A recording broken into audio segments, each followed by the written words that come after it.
তোমরা কেমন আছো? সে খুব ভালো আছো, আমি খুবই ভালো আছি। তো আজকে একটা ভিডিও নিয়ে চলে এসেছি, আশা করছি ভালো লাগবে। তো আজ হলো সোমবার। তো এখানে দেখো আমি সকালবেলা ঘুম থেকে করে মেয়েকে রেডি করে ওকে স্কুলে পাঠিয়ে দিয়েছি।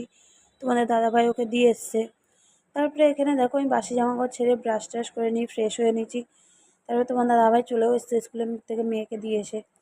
তারপরে ও রেডি হয়ে চান করে চলে গেছে, বেরিয়ে গেছে কাজে যাওয়ার জন্য।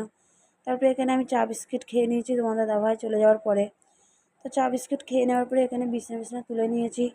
তো বিছনা তুলে নিয়ে এখানে তারপরে হলো খানিকক্ষণ বসেই ছিলাম, কিছু কাজ ছিল না বলে সেই জন্য। তারপরে এখানে দেখো মেয়ে চলে এসেছিলো, ওর হলো 11টার সময় এসেছিলো, মানে 10টা 40-এ ছুটি হয়। তারপরে এখানে ওকে ও বাড়ি চলে এসেছিলো, ওকে চুল বেঁধে দিয়ে ওকে খাইয়ে দিয়েছি আগে সিদ্ধ ভাত আর ডিম সিদ্ধ আলু সিদ্ধ দিয়ে। ওকে খাইয়ে টাইয়ে দিয়ে তারপরে ওর আন্টিও চলে এসেছে পড়াতে। ও এখানে মানে পড়ার ছোটে শুয়েই পড়েছে। তারপর আমিও খেয়ে নিয়েছি সকালের টিফিন, এখানে ভাত ডিম সিদ্ধ আলু সিদ্ধ দিয়ে ঘি দিয়ে খেয়ে নিয়েছি ভাত। তো ভাত টাত খেয়ে নেওয়ার পরে তোমাদের আগের ভিডিওতে বলেছিলাম যে আমরা একটা জিনিস কিনেছি। তো আমরা কিনেছিলাম ওয়াশিং মেশিন। তো এই ওয়াশিং মেশিনটা আমার শাশুড়ি আমাকে গিফট করেছে পুজোতে। তো এখানে দেখো তারপর কেমন হয়েছে একটু কমেন্টে জানিও।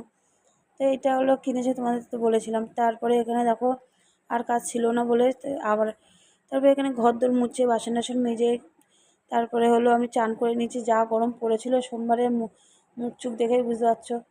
তারপরে আমি চান টান করে চলে গেছিলাম নিচে আমাদের নেমন্তন্ন ছিল, মানে আমার মেয়ের আর বাবুর।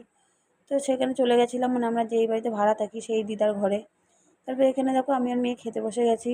তারপরে খাওয়া দাওয়াও হয়ে গেছিলো আমাদের। তো খেতে করেছিল রান্না মাছ মাংস আর 5 রকম ভাজা এসব করেছিল। তারপরে এখানে আমার ছিল আলতাসনা ছিল আজকে। তো বেরিয়ে গেছি ঝটপট, মেয়েকে ঘুম টুম পাড়িয়ে রেখে আমি এখানে তাড়াতাড়ি করে বেরিয়ে গেছি। তারপরে পৌঁছে গেছি, এখানে একটু সই টই করার ছিল, টাকা জমা দিয়েছি। তারপর অনেকক্ষণ বসেই ছিলাম, যা গরম পড়েছে মানে কি বলবো। তারপরে এখানে দেখতে পাচ্ছ গণেশ ঠাকুরটা কি সুন্দর, এখানে দেখতে পাচ্ছ কত ভিড় ছিল। তারপরে চলে গেছিলাম 3:30টার সময়, বাড়ি এসেছি 7টার সময়, এত ভিড় ছিল। তারপরে চলে এসেছি বাড়িতে। তো মুখ চুখ দেখতে পাচ্ছি ফ্রেশ হয়ে তারপরে আর ভিডিও করতে পারিনি। তো কেমন লাগছে কমেন্টে